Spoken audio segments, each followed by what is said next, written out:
الحمد للہ وکفا والصلاة والسلام علی عباده الذین اصطفى خصوصا علی افضلهم وخاتم النبیین محمد الامین وعلی آلہ وصحبہ اجمعین. اما بعد فقد قال اللہ تبارک وتعالی کما ورد فی سورة الحج: اعوذ باللہ من الشیطان الرجیم بسم اللہ الرحمن الرحیم. ان اللہ یدافع عن الذین آمنوا ان اللہ لا يحب كل خوان کفور. اذن للذین یقاتلون بانہم ظلموا وان اللہ علی نصرہم لقدیر. الذين اخرجوا من ديارهم بغير حق الا ان يقولوا ربنا الله ولولا دفع الله الناس بعضهم ببعض لهدمت صوامع وبيع وصلوات ومساجد يذكر فيها اسم الله كثيرا ولينصرن الله من ينصره ان الله لقوي عزيز. الذين إن مكناهم في الأرض أقاموا الصلاة وآتوا الزكاة وأمروا بالمعروف ونهوا عن المنكر ولله عاقبة الأمور. وقال تبارك وتعالى كما ورد في سورة البقرة: وقاتلوا في سبيل الله الذين يقاتلونكم ولا تعتدوا إن الله لا يحب المعتدين. وَاقْتُلُوهُمْ حَيْثُ ثَقِفْتُمُوهُمْ وَأَخْرِجُوهُمْ مِنْ حَيْثُ أَخْرَجُوكُمْ وَالْفِتْنَةُ أَشَدُّ مِنَ الْقَتْلِ وَلَا تُقَاتِلُوهُمْ عِنْدَ الْمَسْجِدِ الْحَرَامِ حَتَّى يُقَاتِلُوكُمْ فِيهِ فَإِنْ قَاتَلُوكُمْ فَاقْتُلُوهُمْ كَذَلِكَ جَزَاءُ الْكَافِرِينَ. فَإِنِ انْتَهَوْا فَإِنَّ اللَّهَ غَفُورٌ رَحِيمٌ. وَقَاتِلُوهُمْ حَتَّى لَا تَكُونَ فِتْنَةٌ وَيَكُونَ الدِّينُ لِلَّهِ فَإِنِ انْتَهَوْا فَلَا عُدْوَانَ إِلَّا عَلَى الظَّالِمِينَ. صدق اللہ العظیم. رب اشرح لي صدری ويسر لي أمری واحلل عقدة من لسانی يفقهوا قولی. اللهم ربنا ألهمنا رشدنا واعذنا من شرور أنفسنا. اللهم أرنا الحق حقا وارزقنا اتباعه وأرنا الباطل باطلا وارزقنا اجتنابه. اللهم وفقنا لما تحب وترضى. اللهم وفقنا أن نجاهد في سبيلك بأموالنا وأنفسنا. اللهم ارزقنا شهادة في سبيلك. آمین یا رب العالمین. ابھی جو آیات تلاوت کی گئی ہے یہ سورہ حج کی 4 آیات ہیں، آیت 38 سے آیت 41 تک، اور پھر سورہ بقرہ کی 4 آیات ہیں، آیت 190 سے آیت 193 تک. اور ان کے حوالے سے قرآن حکیم میں جو اذن قتال آیا اور اس کے کچھ عرصے کے بعد جو حکم قتال آیا جس سے کہ قتال فرض ہو گیا، جنگ واجب ہو گئی، ان دونوں کو فرق کو سمجھنا ہے. لیکن اس سے پہلے کہ میں اس موضوع پر گفتگو کروں، پچھلی نشست کا ایک قرض ہے جو مجھے ادا کرنا ہے. میں نے عرض کیا تھا کہ ان جنگوں کے بارے میں مغربی مصنفین اور مورخین اور مستشرقین کے پروپیگنڈے کے وجہ سے ہمارے ہاں بھی دانشوروں میں، علماء میں، فضلاء میں، مصنفین میں، سیرت نگاروں میں ایک معذرت خواہانہ انداز پیدا ہوا، اپولوجیٹک انداز پیدا ہوا، جس سے کہ یہ پورا منہج انقلاب جو ہے وہ آبسکیور ہو گیا، بات واضح نہیں ہو رہی. اس اعتبار سے میں نے عرض کیا تھا کہ یہ جو 18 مہینے ہیں ہجرت کے بعد سے لے کے غزوہ بدر تک، موسٹ پروفاؤنڈ، موسٹ ڈیسائسو، فیصلہ کن اور بڑے ہی نتیجہ خیز اس میں جو اقدام ہوئے، جو آپ نے جو بھی عملی طور پر پیش قدمی فرمائی، اس کو سمجھنا ضروری ہے. اور خاص طور پر ان جنگوں کے بارے میں کہ انیشیٹو حضور کی طرف سے تھا، یہ اقدام تھا، یہ چیلنج تھا. ہر انقلابی تحریک اور دعوت ایک خاص مرحلے کے بعد جب وہ یہ محسوس کرتی ہے کہ اب ہمارے پاس اتنی طاقت ہے کہ ہم ایک ہیڈ آن کولیجن جو ہے براہ راست تصادم اس نظام باطل کے ساتھ، اس ظالمانہ نظام کے ساتھ ٹکراؤ مول لینے کی پوزیشن میں آ گئے، تو وہ تو خود آگے بڑھ کر ٹکراؤ مول لیتی، اس لیے کہ مقصد تو اس کا ہے نظام کو بدلنا۔ جو نظام پری ایگزسٹ کر رہا ہے وہ تو اسٹیٹس کو چاہتا ہے، ہمیشہ وہ نظام، وہ بادشاہی کا نظام ہو، سرمایہ دارانہ نظام ہو، کوئی اور نظام ہو، جاگیرداری نظام ہو، جو بھی نظام قائم ہوتا ہے جن لوگوں کے مفادات اس سے وابستہ ہیں وہ اسٹیٹس کو چاہتے ہیں۔ لیکن جو لوگ نظام بدلنا چاہتے ہیں اصل میں تو جیسے کہ آپ کو معلوم ہے کہ جسے درخت اکھیڑنا ہے اسے کوشش کرنی پڑے گی، جھنجھوڑنا پڑے گا، اس کی جڑوں کو ہلانا پڑے گا۔ جو درخت اپنی جگہ پر قائم ہے اسے کیا ضرورت ہے کسی اقدام کی اور چیلنج کی؟ تو اصل میں چیلنج اور اقدام جو ہے وہ انقلابی دعوت یا انقلابی تحریک کی طرف سے ہوتا ہے۔ جب یہ بات سیرت نگاروں نے ہمارے نگاہوں سے اوجھل کر دی تو واقعہ یہ ہے کہ فلسفہ انقلاب، منہج انقلاب نبوی وہ نگاہوں سے اوجھل ہو گیا۔ اس ضمن میں ایک تحریر اب آپ کو سنا رہا ہوں۔ اللہ کا یہ شکر ہے کہ ہمارے جو راسخون فی العلم جن کو ہم کہیں گے علماء کرام، جدید دانشور ہمارے جو تھے وہ تو جو بھی حالات پیدا ہوئے اس سے متاثر ہوئے، اور اسی کے نتیجے میں جیسا کہ میں بیان کر چکا ہوں علامہ شبلی جیسی شخصیت بھی معذرت خواہانہ انداز اختیار کر گئے، لیکن یہ مولانا محمد ادریس کاندھلوی رحمۃ اللہ علیہ کی کتاب جو ہے سیرت مصطفیٰ صلی اللہ علیہ وسلم، اس کا ایک اقتباس سنا رہا ہوں۔ یہ جو ابھی پرچہ چھپا ہے، ابھی ایشو بھی نہیں ہوا ہے میثاق کا، جولائی سن 93 کا، اس میں یہ اقتباس شائع بھی ہو گیا ہے۔ مولانا کاندھلوی لکھتے ہیں، اور جب خداوند ذوالجلال کے باغیوں سے جہاد و قتال کا ذکر آتا ہے تو بہت پیچ و تاب کھاتے ہیں، اور اس کو اسلام کے چہرے پر ایک بدنما داغ سمجھ کر دھونے کی کوشش کرتے ہیں۔ یہ رہا ہے اس دور کے اندر ہمارے مصنفین اور سیرت نگاروں کا طرز عمل، کہ جب خداوند ذوالجلال کے باغیوں سے جہاد و قتال کا ذکر آتا ہے تو بہت پیچ و تاب کھاتے ہیں اور اس کو اسلام کے چہرے پر ایک بدنما داغ سمجھ کر دھونے کی کوشش کرتے ہیں۔ یہ تو ممکن نہ ہوا کہ اعداء اللہ اور جہاد و قتال کی آیات و احادیث کا انکار کر سکیں، اس لیے تعویل کی راہ اختیار کی کہ یہ غزوات و سرایا اعلاء کلمت اللہ، یعنی اللہ کا بول بالا کرنے اور آسمانی بادشاہت قائم کرنے اور قانون خداوندی کو علی الاعلان جاری کرنے کے لیے نہ تھے، بلکہ محض اپنی حفاظت اور جان بچانے اور دشمنوں کی مدافعت کے لیے۔ یہ ہے وہ انداز کہ جو اختیار کیا گیا۔ اس پر جو دلیل دی ہے بہت خوبصورت مولانا ادریس کاندھلوی رحمۃ اللہ علیہ نے، بڑی عقلی دلیل ہے، منطقی دلیل ہے۔ اگر جہاد کی حقیقت فقط مدافعت ہوتی تو قرآن و حدیث میں اس کی ترغیب کی کوئی ضرورت نہ تھی۔ دشمن کی مدافعت کا لزوم اور وجوب عقلی اور فطری ہے۔ ظاہر بات ہے کہ دفاع کا حق جو ہے یہ تو لاجیکل ہے، ہر انسان کو ہر وقت حاصل ہے، ہر قوم کو ہر وقت حاصل ہے۔ اس کے لیے یہ ترغیب، اس کے لیے یہ انداز تشویق کا، اس کے لیے تحریص اور تحریض کا یہ زور شور جو قرآن مجید میں ملتا ہے، اس کی ضرورت ہی نہیں تھی۔ یعنی یوں سمجھیے تحصیل حاصل، جو چیز بغیر یہ سارا زور دیے ہوئے بھی حاصل ہے، اس کو خامخواہ اس کے اوپر اس طرح ایمفیسس ڈالنا اور اس کو ایمفیسائز کرنے کی ضرورت کیا ہے؟ یہ تو کار لا حاصل ہے یا تحصیل حاصل ہے، ایسی چیز کو حاصل کرنا جو کہ پہلے سے حاصل شدہ ہے۔ تو بڑی پیاری بات ہے، اگر جہاد کی حقیقت فقط مدافعت ہوتی تو قرآن و حدیث میں اس کی ترغیب کی حاجت نہ تھی۔ دشمن کی مدافعت کا لزوم اور وجوب عقلی اور فطری ہے، کسی عاقل کا اس میں اختلاف نہیں۔ کیا خلفائے راشدین کے تمام جہاد دفاعی تھے؟ کوئی جہاد ان میں اقدامی نہ تھا؟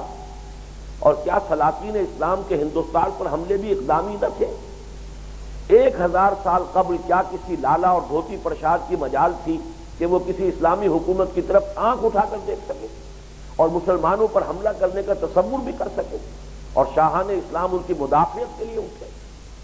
گویا کہ ایک لاجیکل اس میں جواب موجود ہے، ان اپولوجیٹک انداز اختیار کرنے والوں کے خلاف ایک ہسٹوریکل ہے۔ کیا ایران نے حملہ کیا تھا عالم اسلام پر؟ کہ حضرت عمر رضی اللہ تعالیٰ عنہ نے جو ہے اس کے اوپر پیش قدمی فرمائی اور آپ نے اقدام کیا. ایران نے تو کوئی آغاز نہیں کیا. تو واقعہ یہ ہے کہ یہ لوگ جو اس انداز کو اختیار کرتے ہیں وہ ہر عقل و منطق، قرآن مجید اور حدیث اور احادیث نبویہ اس کو تو چھوڑیے، عقل و منطق کو بھی سامنے نہیں رکھتے اور تاریخی حقائق کو مس کرتے. ایرانیوں نے کب حملہ کیا؟ بلکہ رستم جو سپہ سالار افواج ایران تھا، اس نے تو جو وفد تھا جو آیا ہے گفتگو کرنے، اس سے یہی کہا تھا بھائی آپ لوگ کیوں حملہ آور ہو گئے ہم پر؟ پہلے بھی کبھی آپ لوگ آتے تھے، کچھ قبائلی ریڈز کرتے تھے، لوٹ مار کرتے تھے اور پھر چلے جاتے تھے کچھ لوٹ کر. اس مرتبہ آپ جانے کا، واپس جانے کا نام نہیں لے رہے. بات کیا ہوئی؟ تب انہیں بتایا گیا، حضرت سعد بن ابی وقاص سے اس وفد کے اندر، انا قد ارسلنا، پہلے ہم خود آیا کرتے تھے، اب ہم بھیجے گئے.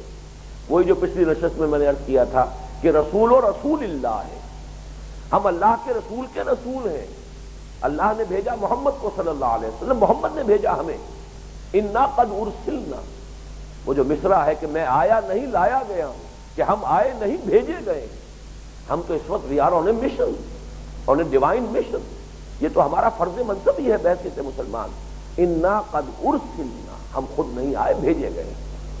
لنخرج الناس، تاکہ لوگوں کو نکالیں، من ظلمات الجہالت الی نور الاسلام، جہالت اور جاہلیت کی تاریکیوں سے نکال کر نور ایمان اور نور اسلام میں لائیں. ومن جور الملوک الی عدل الاسلام، اور بادشاہوں کے ظلم و ستم کے پنجے سے نجات دلا کر، چھڑا کر اسلام کے نظام عدل سے روشناس کریں. یہ ہمارا مشن ہے، ہم اس لیے آئے. تو یہ ہے اصل میں تمام حقائق کو ان کے صحیح کانٹیکسٹ میں رکھنا ضروری ہے. اب آئیے، جیسا کہ میں نے عرض کیا تھا کہ اذن قتال اور حکم قتال، اس کے لیے جو آیات ابھی تلاوت کی گئی ان کا ہم، ظاہر بات ہے کہ اس پر تفصیل میں جانے کی ضرورت نہیں ہے، لیکن میں چاہتا ہوں کہ ان آیات کے حوالے سے یہ حقائق آپ کے ذہن نشین ہو جائیں اور اس کے حوالے سے انہیں یاد رکھنا، ان کا استحضار آسان ہو جائے. سورہ حج کے بارے میں، کیونکہ پچھلی نشست پر میں بھی اس پر گفتگو ہوئی تھی، سورہ حج کے بارے میں اختلاف ہے کہ آیا یہ مکی ہے یا مدنی. یہ رائے بھی ہے کہ یہ پوری سورت مکی ہے، یہ رائے بھی ہے کہ یہ پوری سورت مدنی ہے. لیکن ایک رائے جو بین کی ہے وہ یہ ہے کہ یہ پوری سورت بحیثیت مجموعی تو مکی ہے، لیکن اس میں مدنی آیات بھی شامل ہیں.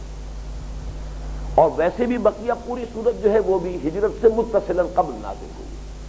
اور میں یوں دیکھتا ہوں قرآن مجید کی ان دو صورتوں کو کہ ہجرت کے درمیان میں اگر آپ رکھیں گے ہجرت کو تو متصلاً قبل سورہ حج ہے، متصلاً بعد سورہ بقرہ ہے. اور ان دونوں میں اتنی گہری مناسبتیں اور مشابہتیں ہیں. ایک مناسبت اور مشابہت وہ ہم نوٹ کر چکے ہیں کہ حضور صلی اللہ علیہ وسلم کا مقصد بعثت شہادت علی الناس، اس امت کا فرض منصبی شہادت علی الناس، یہ مضمون انہی دو صورتوں میں آیا. سورہ حج کی آخری آیت میں آیا وَجَاهِدُوا فِي اللَّهِ حَقَّ جِهَادِهِ هُوَ اجْتَبَاكُمْ، اور پھر ایک سبارڈینیٹ کلوز درمیان میں ہے، اسے چھوڑ رہا ہوں، اور لیکن کس لیے تمہیں چن لیا ہے؟ جہاد کرو اللہ کی راہ میں جتنا کہ جہاد کا حق ہے. اس نے تمہیں چن لیا ہے، پسند کر لیا ہے. کس لیے کر لیا ہے؟ لِيَكُونَ الرَّسُولُ شَهِيدًا عَلَيْكُمْ وَتَكُونُوا شُهَدَاءَ عَلَى النَّاسِ، تاکہ رسول گواہ بنے تم پر اور تم گواہ بنو پوری نوع انسانی پر. رسول اتمام حجت کر دے تم پر، تم اتمام حجت کرو پوری نوع انسانی پر. وہی مضمون سورہ بقرہ میں آ گیا وَكَذَلِكَ جَعَلْنَاكُمْ أُمَّةً وَسَطًا لِتَكُونُوا شُهَدَاءَ عَلَى النَّاسِ وَيَكُونَ الرَّسُولُ عَلَيْكُمْ شَهِيدًا. اسی لیے، اسی غرض سے، اسی طرح ہم نے تمہیں امت وسط بنایا ہے. کوئی چھوٹی سی ایسوسیشن بناتے ہو تو اس کے ایمز اینڈ آبجیکٹس معین کرتے ہو، کوئی انجمن بناتے ہو، کوئی اور ادارہ بناتے ہو، انسٹیٹیوٹ بناتے ہو، تو پہلے ایمز اینڈ آبجیکٹس معین کرتے ہو، اغراض و مقاصد کیا ہیں. تمہیں جو امت بنایا گیا، امت کی تشکیل ہوئی ہے، امت کی تاسیس ہوئی ہے، امت کی تاج پوشی ہوئی ہے، تحویل قبلہ کو علامت بنا دیا گیا ہے کہ سابقہ امت معذور ہو گئی اور اب ایک نئی امت کی حیثیت سے تم اس مقام پر نصب کر دیے گئے. تو آخر مقصد کیا ہے؟ وَكَذَلِكَ جَعَلْنَاكُمْ أُمَّةً وَسَطًا لِتَكُونُوا شُهَدَاءَ عَلَى النَّاسِ وَيَكُونَ الرَّسُولُ عَلَيْكُمْ شَهِيدًا. اسی طریقے سے یہی دو صورتیں ہیں جن میں حج کے مناسک کا ذکر ہے اور پورے قرآن میں کہیں نہیں. سورہ حج کے بھی 2 رکوع ہیں، پورے 2 رکوع مناسک حج پر. سورہ بقرہ میں بھی 2 ہی رکوع ہے، وہ بھی مناسک حج پر، یہ مشابہت ہے۔ اسی طریقے سے اذن قتال سورہ حج میں ہے، حکم قتال سورہ بقرہ میں۔ تو یہ جو ان دونوں صورتوں کے مابین ربط ہے، مشابہت ہے، مناسبت ہے، اس میں یہ تیسری بات نوٹ کر لیجئے، اذن قتال ان آیات میں ہے۔ اب ان آیات کا مطالعہ کرتے ہیں۔ ان اللہ یدافع عن الذین آمنوا، یقیناً اللہ مدافعت فرمائے گا اہل ایمان کی جانب سے۔ ان اللہ لا یحب کل خوان کفور، اللہ تعالیٰ کو ہرگز پسند نہیں ہے وہ سب لوگ جو خائن ہوں، ناشکرے ہوں۔ اس آیت مبارکہ میں 2 پوائنٹس ہیں کہ جو بہت قابل توجہ ہیں۔ پہلی بات تو مسلمانوں کو یہ بتایا جا رہا ہے کہ اب تک جو قریش کا غلبہ مکے پر رہا، اور اے مسلمانوں تم پر بھی وہ غالب رہے، اس کی وجہ یہ نہ سمجھنا کہ اللہ کو ان سے کوئی محبت ہے یا یہ قریش پسند ہے۔ یہ تو خوان ہے، کفور ہے، یہ خائن ہے، انہوں نے کعبے کی حرمت کو برچا لگایا ہے، کعبے کے اصل مقصد کو ضائع کیا ہے۔ دنیا کے بتکدوں میں پہلا وہ گھر خدا تھا، یہ تو گھر خدا کا تھا جسے انہوں نے بتکدہ بنا دیا ہے۔ خدا واحد کی توحید کے لیے تعمیر کیے گھر کو 360 بتوں کا اڈا بنا دیا ہے۔ خوان ہے اور کفور ہے، نہایت ناشکرے ہیں کہ اسی کعبے کی بدولت انہیں رزق مل رہا ہے، اسی کی بدولت انہیں حقوق حاصل ہیں، عرب میں انہیں امن حاصل ہے۔ فَلْيَعْبُدُوا رَبَّ هَٰذَا الْبَيْتِ الَّذِي أَطْعَمَهُم مِّن جُوعٍ وَآمَنَهُم مِّن خَوْفٍ۔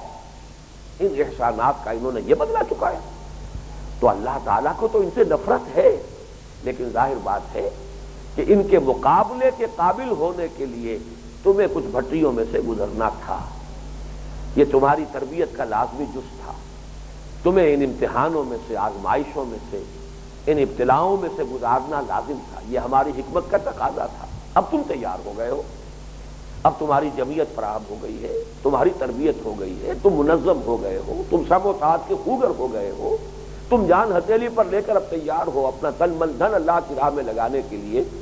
اب اللہ تعالیٰ کی طرف سے وہ حکم آ رہا ہے اور اب مدافعت اللہ کرے گا تمہاری طرف سے۔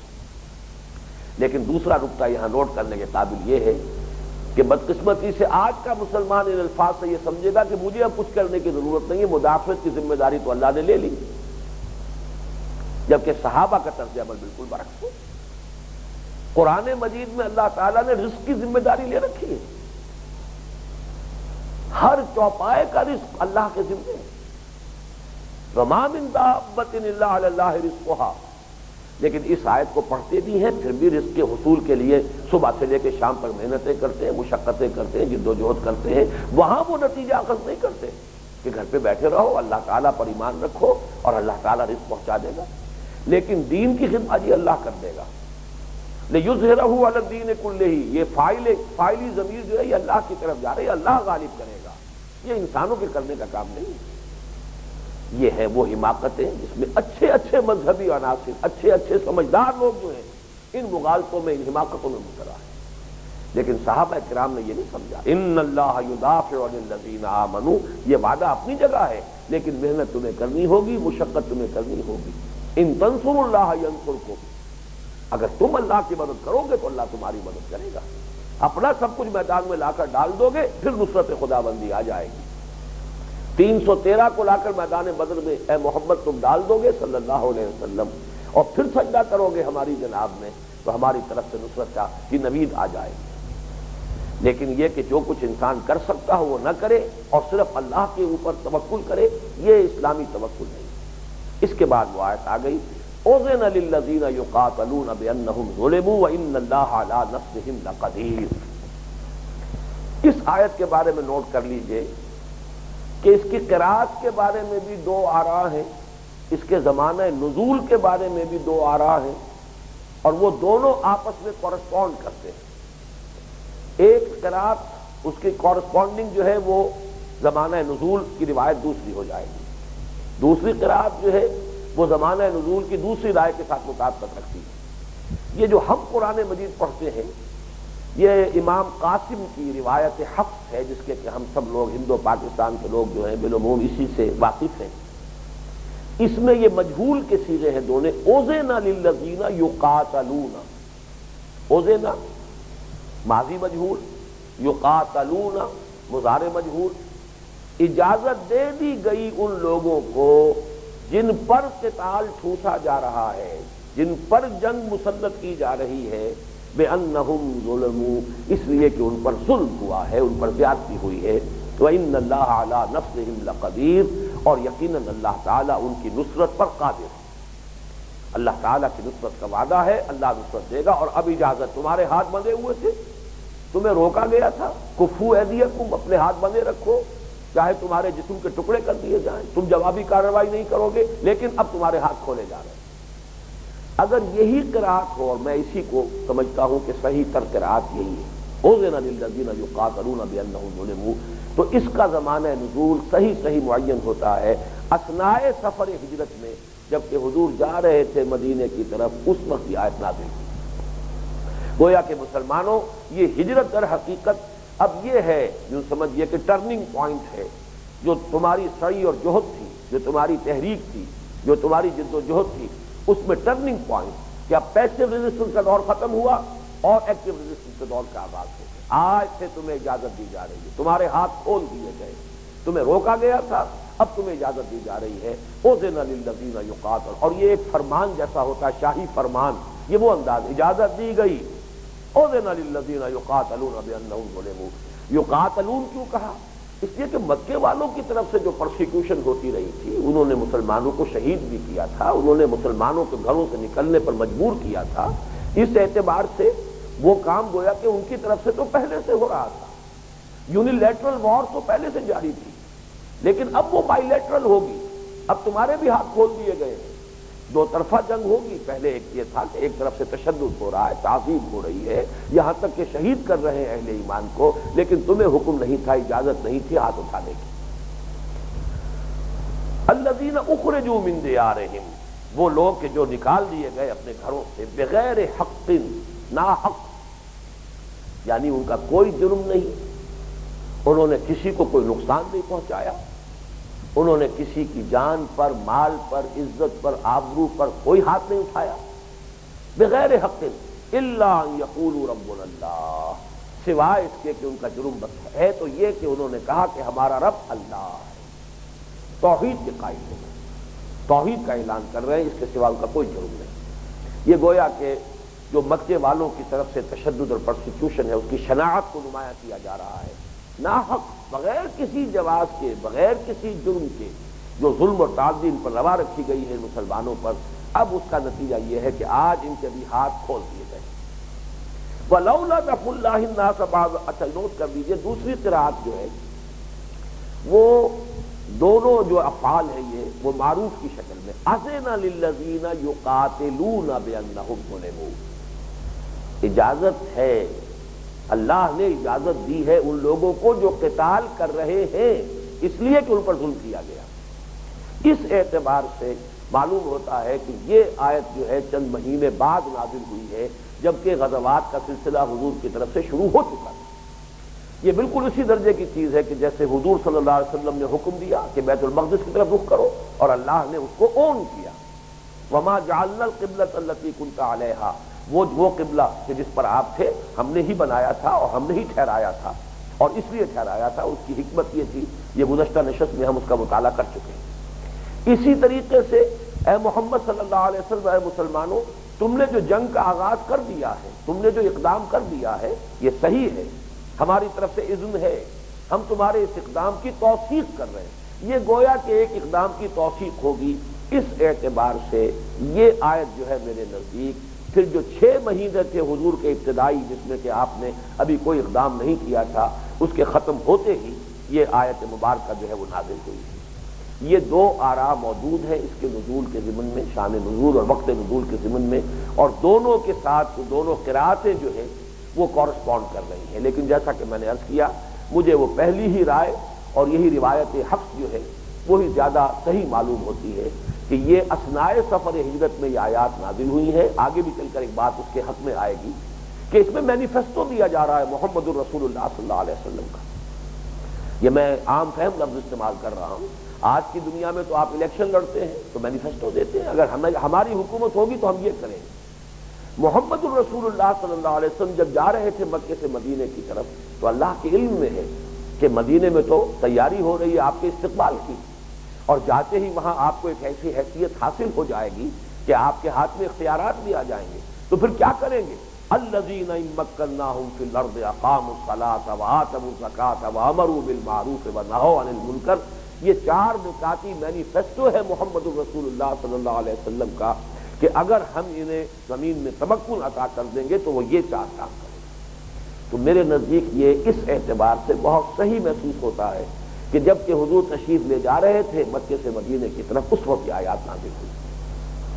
اب آگے چلیے، الذین اخرجوا من دیارہم بغیر حق الا ان یقولوا ربنا اللہ ولولا دفع اللہ الناس بعضهم ببعض لهدمت صوامع وبیع وصلوات ومساجد یذکر فیہا اسم اللہ کثیرا، اور اگر اللہ تعالی کا یہ طریقہ نہ ہوتا کہ کچھ لوگوں کے ذریعے سے کچھ لوگوں کو دفع کرتا رہتا، دور کرتا رہتا، ختم کرتا رہتا، مٹاتا رہتا، یہ ایک بہت اہم اصول ہے جو فلسفہ تاریخ کا ایک اہم اصول ہے۔ کوئی تہذیب اٹھتی ہے اور وہ اپنے عروج کو پہنچتی ہے، ظاہر بات ہے کہ اس میں کچھ نہ کچھ بھلائیاں ہوتی ہیں، اچھائیاں ہوتی ہیں، پھر اس پر بڑھاپا طاری ہوتا ہے اور وہ مزمحل ہو کر گلی سڑی تہذیب ہو جاتی ہے، پھر اللہ تعالیٰ کسی اور کو ابھارتا ہے، کسی قوم کو اٹھاتا ہے جو اس گڑا سڑا جو حصہ ہے نوع انسانی کا اس کو کاٹ کر ختم کر دیتا ہے۔ ورنہ تو یہ کہ اگر یہ سب گلے سڑے حصے جو ہیں باقی رہ جاتے دنیا میں تو فساد ہی فساد ہوتا، پھر تو ہر طرف سے جو ہے وہ بدبو ہی بدبو آ رہی ہوتی، اس دنیا میں خیر کا وجود ہی نہ رہتا۔ وَلَوْلَا دَفْعُ اللَّهِ النَّاسَ بَعْضَهُمْ بِبَعْضٍ، اگر اللہ دور نہ کرتا رہتا وقتاً فوقتاً کچھ لوگوں کے ذریعے سے دوسرے لوگوں کو، تو پھر تو یہ کہ اس دنیا میں اللہ تعالیٰ کی عبادت کا کوئی بھی سلسلہ برقرار ہی نہ رہتا۔ لَهُدِّمَتْ صَوَامِعُ وَبِيَعٌ وَصَلَوَاتٌ وَمَسَاجِدُ يُذْكَرُ فِيهَا اسْمُ اللَّهِ كَثِيرًا، منہدم کر دیے جاتے تمام کے تمام۔ صوامع کہتے ہیں، صومعہ کی جمع ہے، یہ وہ راہب خانے مونیسٹریز جو بنتی تھی، عیسائیوں کا یہ نظام ہے، بہت بڑا جو ہے مونیسٹسزم جو ہے، کرسچین مونیسٹسزم، یہ بہت بڑا ادارہ رہا ہے تاریخ کے اندر۔ بیعون یہ ان کی عبادت گاہیں جو شہروں میں تعمیر ہوتے تھے جنہیں ہم گرجے کہتے ہیں، اور صلوات یہ صلوتا جو ہے یہ یہودیوں کی جو جائے نماز کہیے عبادت کی جگہ صلوتا، اور یہ صلوتا ہی کا لفظ عبرانی سے گیا ہے غالباً، اور یہ گریک سے ہوتا ہوا یہ انگریزی تک پہنچ گیا سیلیوٹ، سیلیوٹ اور سیلیوٹیشن جو ہے اسی لفظ صلوتا سے ہے، یہ کہ اسی میں اللہ تعالیٰ کے انسان گویا کہ اللہ کا ادب کرتا ہے، احترام کرتا ہے، اس کے سامنے تواضع میں جھکتا ہے، رکوع و سجود کرتا ہے، تو یہ سیلیوٹ ہے ایک بندے کا اللہ کے لیے۔ تو صلوتا سینیگوگ کو کہتے ہیں، وہ مساجد مسجدیں اللہ تعالیٰ کے لیے، یہ گویا کہ مسلمانوں کی مسجدیں، یہودیوں کے صلوتا جو ان کے سینیگوگز ہیں، اور عیسائیوں کے 2 مونیسٹریز بھی اور ان کے چرچز بھی۔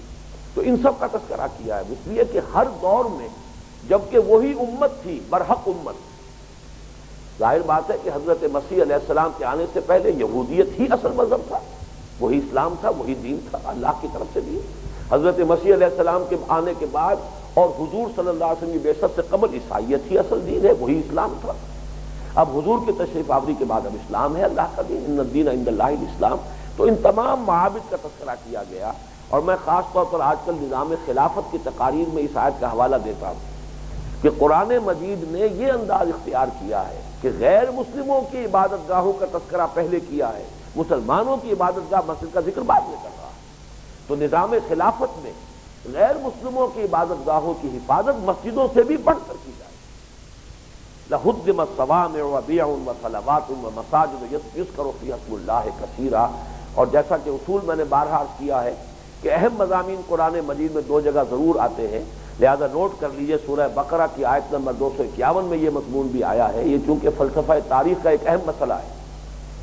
وَلَوْلَا دَفْعُ اللَّهِ النَّاسَ بَعْضَهُمْ بِبَعْضٍ لَفَسَدَتِ الْأَرْضُ وَلَٰكِنَّ اللَّهَ ذُو فَضْلٍ عَلَى الْعَالَمِينَ، اگر اللہ کا یہ طریقہ نہ ہوتا کہ وہ کچھ لوگوں کے ذریعے سے کچھ دوسرے لوگوں کو دور کرتا رہتا، ہٹاتا رہتا، ختم کرتا رہتا، قومیں ختم ہوتی رہتی، تہذیبیں ختم ہوتی رہتی، تو زمین میں فساد ہی فساد ہو جاتا۔ لفسدت الارض ولکن اللہ ذو فضل علی العالمین، اللہ تعالیٰ تو تمام جہانوں پر بڑے فضل والا ہے۔ اس کے بعد فرمایا وَلَا يَنصُرَنَّ اللَّهُ مَن يَنصُرُهُ، یہ جو صیغہ یہاں آیا ہے کیونکہ سورہ عنکبوت میں بھی بار بار آیا ہے، پھر گزشتہ نشست میں بھی آیا تھا وَلَنَبْلُوَنَّكُمْ بِشَيْءٍ مِّنَ الْخَوْفِ، بارہا کر چکا ہوں کہ اس سے زیادہ تاکید کا اسلوب عربی زبان میں موجود ہی نہیں ہے۔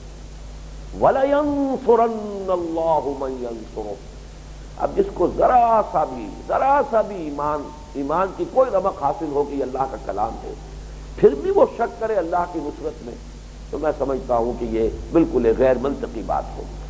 اللہ لازماً مدد کرے گا ان کی جو اس کی مدد کرے گا، لیکن بات وہی ہے جو میں نے پچھلی نشست میں عرض کیا تھا کہ یہ بائی لیٹرل ریلیشن شپ ہے۔ ان تنصروا اللہ ینصرکم فاذکرونی اذکرکم، تم مجھے یاد کرو، یاد رکھو، میں تمہیں یاد رکھوں گا۔ تم اللہ کی مدد کرو گے، اللہ تمہاری مدد کرے گا۔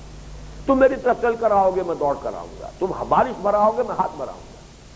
تم مجھے اپنے دل میں یاد کرو گے، میں بھی تمہیں اپنے جی میں یاد کروں گا۔ تم میرا ذکر کسی محفل میں کرو گے، میں اس سے اونچی اور بڑی اعلیٰ محفل میں تمہارا ذکر کروں گا۔ یہ بائی لیٹرل ریلیشن شپ ہے اللہ کا اور بندے کا۔ چنانچہ یہاں فرمایا وَلَا يَنصُرَنَّ اللَّهُ مَن يَنصُرُهُ إِنَّ اللَّهَ لَقَوِيٌّ عَزِيزٌ، اور اللہ تو ہے قوی اور عزیز، ایسی ہستی جس کی قوت کامل، جس کا اختیار اور اقتدار مطلق، وہ وعدہ کر رہی ہے کہ تمہاری مدد کرے گا، پھر بھی تمہیں شک ہے۔ وَمَن كَفَرَ بَعْدَ ذَلِكَ فَأُولَٰئِكَ هُمُ الْفَاسِقُونَ، اللہ کے ایسے صریح وعدوں کے بعد بھی کمر ہمت نہ کسو، محنت نہ کرو، کوشش نہ کرو، تو اس سے بڑھ کر پھر انسان کی محرومی اور بدنصیبی کوئی نہیں۔ اس کے بعد وہ آیت آگے جسے میں نے عرض کیا کہ یہ گویا کہ مینیفیسٹو تھا محمد الرسول اللہ صلی اللہ علیہ وسلم کا، الذین ان مکناہم فی الارض، اس لیے کہ اب تمکن حاصل ہونے والا تھا مدینہ منورہ میں، جا رہے حضور صلی اللہ علیہ وسلم، اور وہاں کئی دن سے لوگ بے تاب ہیں اور استقبال کی تیاریاں ہوئی ہیں، لوگ انتظار کر کر کے شام کو چلے جاتے ہیں، لیکن یہ کہ اب جاتے ہی وہاں پر حضور صلی اللہ علیہ وسلم نے پھر جو نظام قائم کیا ہے، اس کے 4 اصول کیا ہیں، وہ لوگ کہ جنہیں ہم زمین میں تمکن عطا کریں گے تو اقاموا الصلاۃ، وہ نماز قائم کریں گے، وآتوا الزکاۃ، زکوٰۃ ادا کریں گے، زکوٰۃ کا نظام قائم کریں گے، وامروا بالمعروف، نیکی کا حکم دیں گے، بھلائی کا نافذ کریں گے، ونہوا عن المنکر، اور بدی سے برائیوں سے روکیں گے، وللہ عاقبۃ الامور، اور تمام معاملات کا جو آخری انجام ہے وہ تو اللہ ہی کے ہاتھ میں، تمام معاملات کو بالآخر اللہ ہی کی حضور میں حاضر ہونا ہے اور وہی فیصلے ہوں گے۔ اب آئیے حکم قتال کے لیے، یہ حسن اتفاق ہے کہ 4 ہی آیات جو میں نے تلاوت کی ہیں یہ سورہ بقرہ کی ہے۔ یہ پہلا حکم ہے، آیت 190 سے 195 تک ہے، ویسے یہ 6 آیات ہیں، لیکن میں نے وقت کی کمی چونکہ پیش نظر تھی تو ان میں سے صرف 4 آیات یہاں لی ہیں، اور یہ پہلا حکم ہے حکم قتال۔ اس میں بھی آپ نوٹ کریں گے کہ نرمی ہے، اس کے بعد اگلا آئے گا اس کے اندر پھر اور سختی پیدا ہوئی۔ فرمایا وَقَاتِلُوا فِي سَبِيلِ اللَّهِ الَّذِينَ يُقَاتِلُونَكُمْ، اور مسلمانوں جنگ کرو اللہ کی راہ میں ان سے جو تم سے جنگ کر رہے ہیں، وَلَا تَعْتَدُوا، اور دیکھنا حد سے آگے نہ بڑھنا، زیادتی نہ کرنا، إِنَّ اللَّهَ لَا يُحِبُّ الْمُعْتَدِينَ، اللہ تعالیٰ زیادتی کرنے والوں کو پسند نہیں کرتا۔ وَاقْتُلُوهُمْ حَيْثُ ثَقِفْتُمُوهُمْ، تدریجاً جو سختی آ رہی ہے اب اس کو لوڈ کرتے چلے جائیے، انہیں قتل کرو جہاں بھی انہیں پاؤ، وَأَخْرِجُوهُمْ مِنْ حَيْثُ أَخْرَجُوكُمْ، نکالو انہیں وہاں سے جہاں سے انہوں نے تمہیں نکالا۔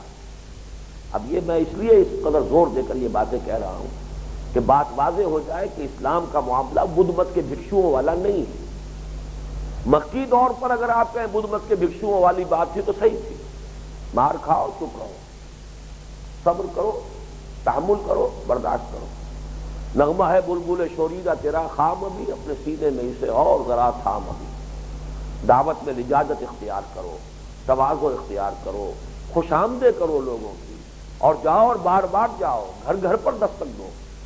یہاں پہ اگر آپ اسے کہیں کہ اس میں داعی کا وہ کردار ہے، وہ یقیناً ہے، اس کو بدھ مت کا بھکشو کہے کوئی حرج نہیں، لیکن یہ کہ یہ دائمی نہیں ہے، یہ ہمیشہ کا نہیں ہے، یہ مستقل نہیں ہے، یہ اس لیے ہے کہ کچھ سعید روحوں کو جمع کر لو، کھینچ لو، جیسے کہ میگنیٹ جو ہے وہ لوہ چون کو علیحدہ کر لیتا ہے لکڑی کے برادے سے، پھر جو یہ سعید روحیں آ گئی ہیں تمہارے میگنیٹ کے ساتھ چمٹ گئی ہیں، قرآن میگنیٹ ہے، اس کے ذریعے سے وہ کھینچ لے گا جن کے اندر بھی وہ سعادت موجود ہے، جن میں بھی جن کی جو فطرت ہے وہ ابھی سلامتی پر برقرار ہے، پھر ان کو بٹو، ان کو کوڑا بناؤ، ان کو ایک طاقت کی شکل دو، پھر اس کوڑے کو دے مارو۔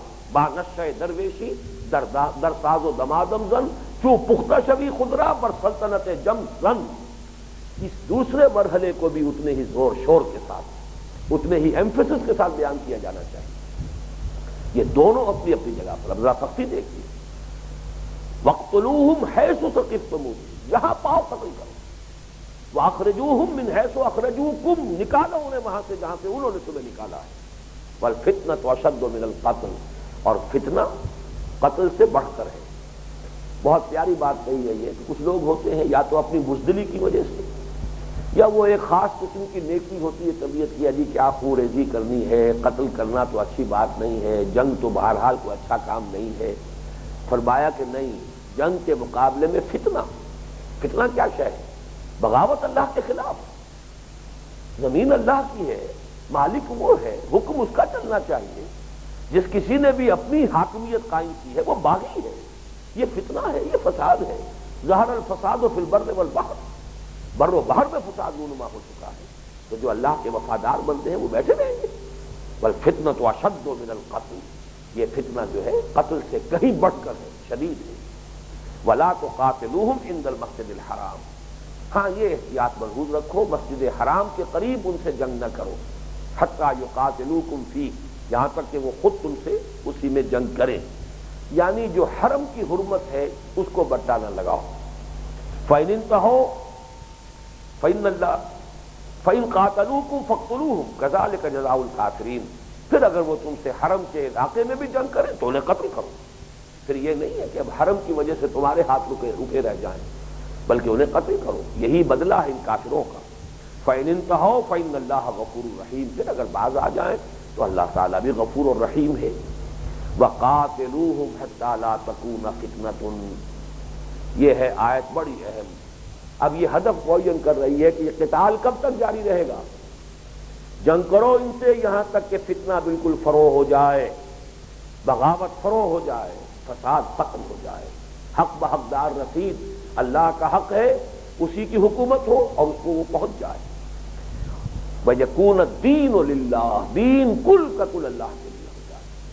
یہی آیت پھر دہرا کر آئی ہے سورہ انفال میں، غزوہ بدر کے بعد، وہاں کل کا لفظ اضافہ ہو گیا جو میں نے ترجمے میں یہاں بھی بیان کر دیا، وہاں وہ باقاعدہ جلی طور پر معین طور پر وہ لفظ بھی آ گیا ہے، وَقَاتِلُوهُمْ حَتَّى لَا تَكُونَ فِتْنَةٌ وَيَكُونَ الدِّينُ كُلُّهُ لِلَّهِ، ان سے جنگ جاری رکھو یہاں تک کہ فتنہ بالکل فروغ ہو جائے اور دین کل کا کل صرف اللہ کا ہو، کوئی اس کے اندر کسی کی شرکت نہ رہ جائے، کوئی کسی کا شرک نہ ہو، لا یشرک فی حکمہ احدا، حکم کل کا کل اللہ کے اختیار میں آ جائے۔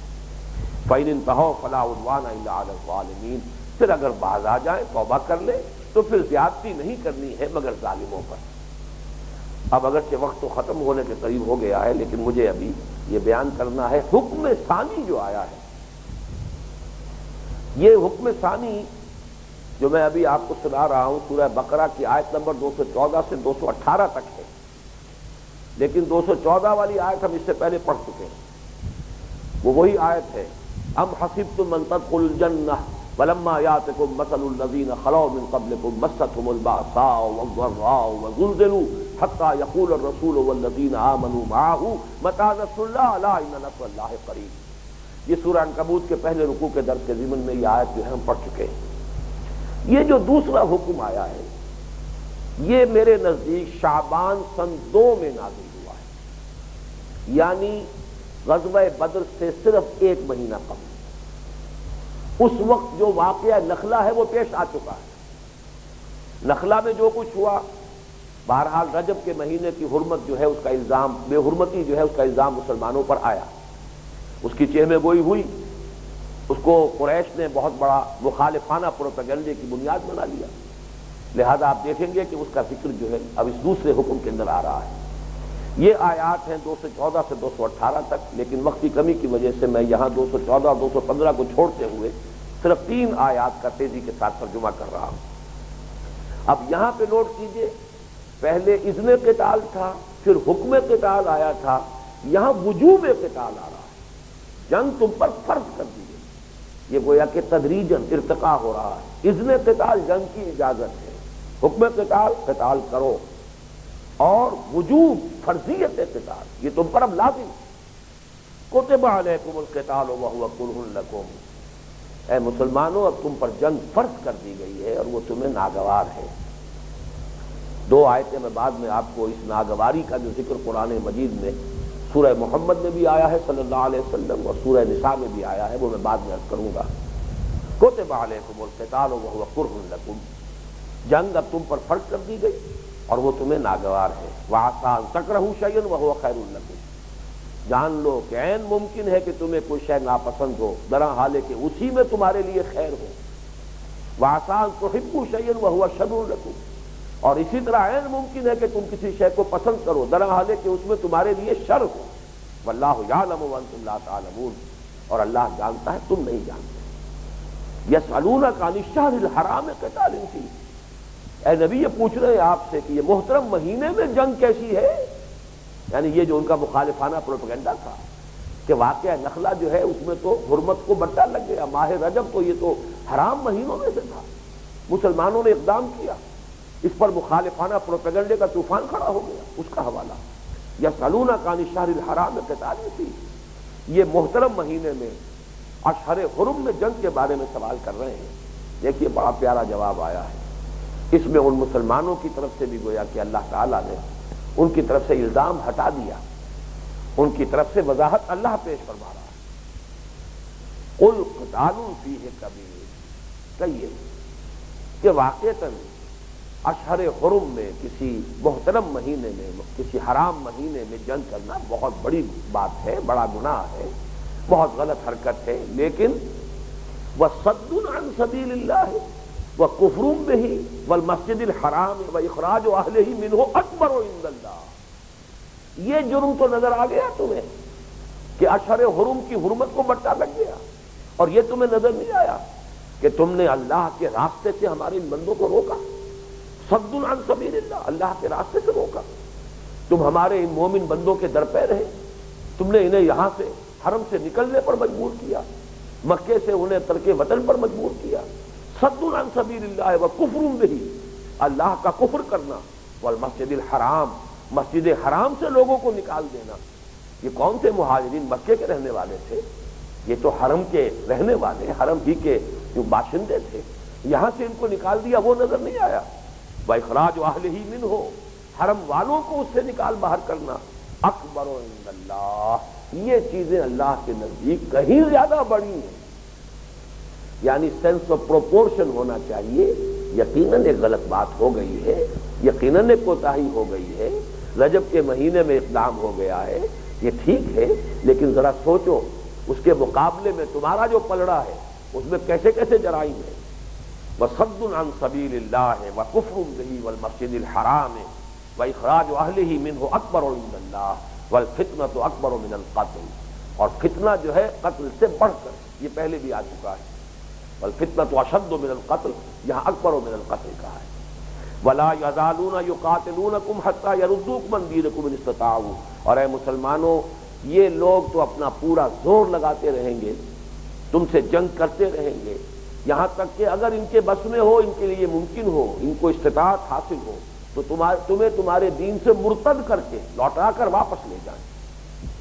وَمَنْ يَرْتَدِدْ مِنْكُمْ عَنْ دِينِهِ، لیکن سن لو کان کھول کر، جو کوئی بھی تم میں سے واپس پھر گیا اپنے دین سے، جس نے بھی پسپائی اختیار کی، جس نے بھی ارتداد کا راستہ اختیار کیا، فَيَمُتْ، اور پھر وہ مر گیا، وَهُوَ كَافِرٌ، اسی حالت میں کہ وہ کفر میں تھا، فَأُولَٰئِكَ حَبِطَتْ أَعْمَالُهُمْ فِي الدُّنْيَا وَالْآخِرَةِ، تو یہ وہ لوگ ہوں گے جن کے تمام اعمال دنیا اور آخرت میں ضائع ہو گئے، اب تک کا کیا کرایا، ساری قربانیاں، ساری محنتیں سب گئیں۔